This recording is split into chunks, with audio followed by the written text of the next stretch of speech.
Bonjour Christophe Ménez, bienvenue. Bonjour, Vous merci. êtes donc avec votre frère Paul-Adrien, le cofondateur de Zéro Gâchis, devenu Smartway depuis 2012. Vous êtes un partenaire de la grande distribution pour lutter contre le gaspillage. On peut peut-être revenir à l'origine, c'était quoi l'idée de départ ?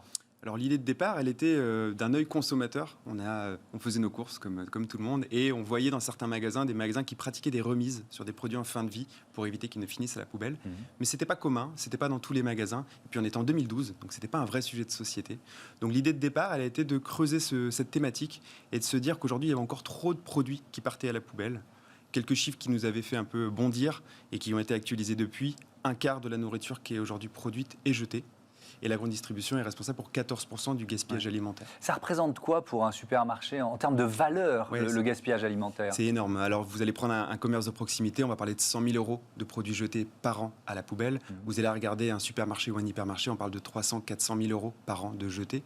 Et ce qui est hyper important, c'est qu'aujourd'hui, un magasin va jeter chaque année autant de valeur qu'il ne va gagner chaque année. C'est ça l'équation dont on parle. Et donc finalement, il y a un véritable enjeu environnemental, il y a un véritable enjeu économique. Et du coup, on a voulu s'immerser dans cette problématique pour essayer de la solution. Avec une solution qui passe par l'intelligence artificielle, comment ça marche ? Alors en fait, c'est finalement assez simple. En fait, ce qu'on a regardé, c'est le process qu'un magasin établit quand il traite ses produits en fin de vie. Et aujourd'hui, ce qu'il faut comprendre, c'est que quand vous êtes un employé de magasin, tous les jours, à l'œil nu, vous allez devoir regarder l'intégralité des dates de vos dizaines de milliers de références d'articles. C'est un temps fou, c'est très chronophage. C'est roboratif, c'est pas une tâche intéressante. Et puis il y a des erreurs. Donc ce qu'on a voulu faire là-dessus, c'était déjà une première solution. Exactement. Donc on a fait une première solution qui était de digitaliser ces dates-là pour faire en sorte qu'un employé de magasin puisse automatiquement détecter les produits qui arrivent en fin de vie. Puis derrière, vous avez plusieurs solutions qui s'offrent à vous. Aujourd'hui, vous pouvez faire du don alimentaire aux banques alimentaires, vous pouvez pratiquer des remises, vous pouvez faire des paniers anti-gaspi. Mais pour un employé de magasin, c'est très compliqué parce que un don alimentaire peut être moins rentable qu'une remise. Et en même temps, un don alimentaire, il y a des produits interdits au don.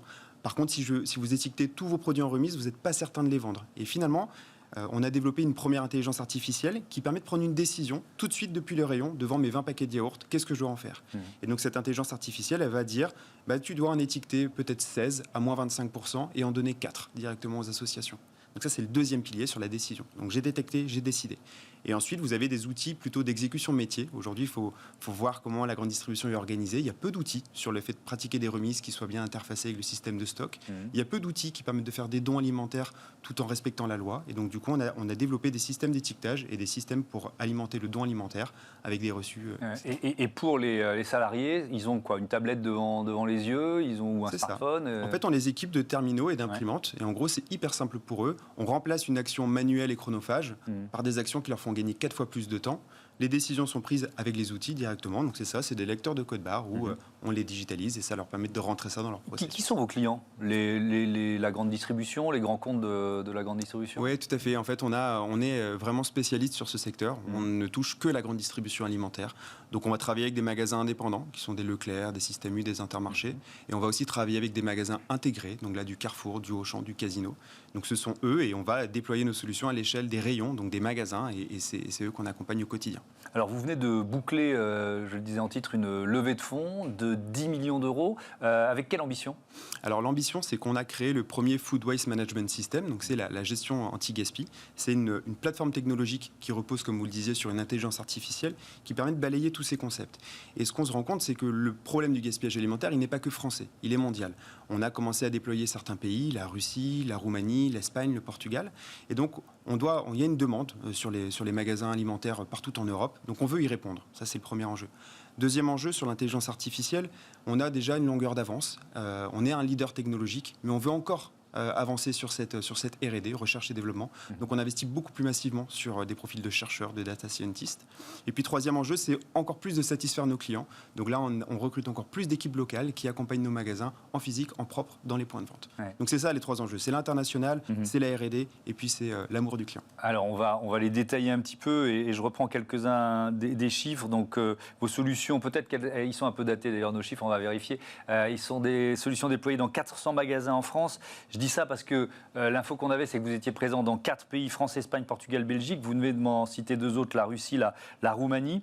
60 collaborateurs et 60 recrutements prévus en 2021. Vous avez commencé à répondre à la question. Donc, vous cherchez quel profil aujourd'hui? Parce que 60 recrutements dans l'année, vous doublez. C'est beaucoup, effectivement. Alors, on va rechercher des profils donc, sur l'international, donc pour développer les pays. On recrute sur l'Espagne, sur le Portugal, sur l'Italie. Donc là, c'est des profils plutôt de business et développement. On recherche des profils du coup de développement, data scientist, data engineer, product manager, donc vraiment pour renforcer la partie R&D. Et puis après, sur l'amour du client, on recherche des customer success, donc des gens qui vont vraiment accompagner nos clients sur le terrain. Et effectivement, on a aujourd'hui 400 magasins, on est présent dans quelques pays, mais on a une approche très pragmatique. Ça veut dire qu'on est rentable en fait depuis 2014, donc quasiment depuis l'origine de la société. Et aujourd'hui, cette levée de fonds, elle a pour objet d'investir beaucoup plus massivement pour aller chercher un enjeu qui est colossal. Et la planète n'attendra pas. Donc en gros, c'est accélérer très vite, très fort en recrutant ces profils-là pour pouvoir se déployer le plus rapidement possible et développer cette intelligence artificielle. Se déployer à l'international, on l'a bien compris. C'est aussi pour ça que vous changez de nom, Zéro Gâchis. Est-ce que ce nom reste malgré tout pour, par exemple, les utilisateurs français? Smartway, c'est quoi par rapport à Zéro Gâchis? Oui, alors vous faites bien de le dire. Effectivement, quand on a créé cette entreprise, on l'a appelée Zéro Gâchis, puisqu'on s'adressait aux consommateurs depuis les rayons de magasin. Donc, on balisait des zones Zéro Gâchis qui permettaient de sensibiliser sur cet achat en promotion. Ce nom-là reste. Et il sera déployé comme des corners, comme des zones anti-gaspi dans les points de vente. Par contre, ce qu'on fait, c'est qu'on fait beaucoup plus de services à dimension notamment technologique. Et donc, l'entreprise se renomme Smartway parce qu'elle fournit des solutions professionnelles B2B aux gens du retail. Et dans ces solutions, il y a ce que je vous disais, les solutions de détection, de décision, de stickage et de don. Et le concept Zéro Gâchis qui peut être déployé. Et en Roumanie, par exemple, ça s'appelle Zéro Risipa. En Espagne, c'est ce que j'allais vous dire. Zéro Gâchis, tout le monde ne le comprend pas partout sur la planète. Est-ce que vous avez des concurrents? On va peut-être parler de la techno un peu plus en détail. Vous dites on a un coup d'avance, mais un coup d'avance en 2012, c'est plus forcément un coup d'avance en 2021. Donc vous réussissez à maintenir ce coup d'avance? En fait, ce qu'on a, je pense, de plus cher, c'est cet ADN technologique et qui fait qu'on est très conscient des problématiques de nos magasins clients et du coup on les améliore. Et oui, on a des concurrents mais qui sont concentrés souvent sur un pan de la gestion anti-gaspi. Ça peut être du panier, ça peut être du don alimentaire. Mais nous, ce qu'on fait, c'est qu'on rassemble toutes les actions autour de cette intelligence artificielle et qui va traiter du don et qui va traiter du panier, par exemple. Et ce qu'on se rend compte, c'est que ce n'est pas l'une des actions qui va réduire le sujet du gaspillage alimentaire, c'est toutes les actions mises en cohérence dans un point de vente. Et c'est là où la technologie est vraiment importante, c'est que finalement, appuyé et rendu très accessible pour un employé de magasin, ça permet de mettre en harmonie tous ces équilibres de dons alimentaires, de remises, de paniers. Et donc, beaucoup d'argent en recherche et développement, parce qu'il y a encore des espaces à explorer. Ou est-ce que, par exemple, vos freins, ils sont où aujourd'hui? En fait, nos freins sont plus qu'une enseigne peut toujours se poser la question de est-ce qu'elle ne ferait pas différemment sans nous, par exemple, parce qu'elle a toujours déjà pratiqué ce type de choses elle-même par nature dans son activité.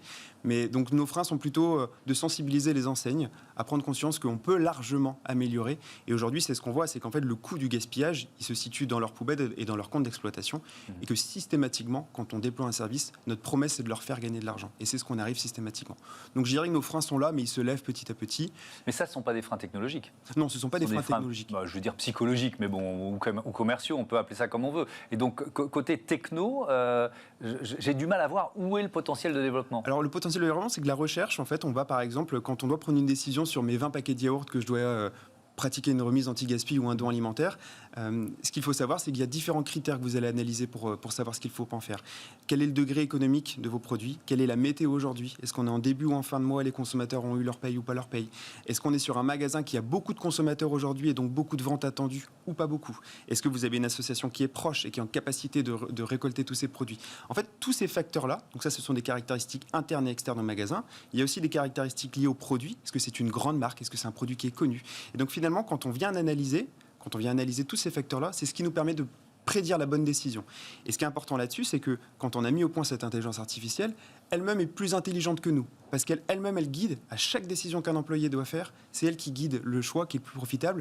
Alors que nous, auparavant, on accompagnait les magasins tous les mois et on leur disait, vous auriez dû essayer de faire ci, essayer de faire ça. Et donc cette intelligence, il y a plein de développements parce qu'il y a encore plein de critères à analyser. Il y a plein de configurations de magasins à analyser. Et donc voilà, il y a un gros besoin encore. Merci Christophe Ménez, à bientôt sur Bismart. Tout de suite, on passe à notre débat sur les passoires thermiques.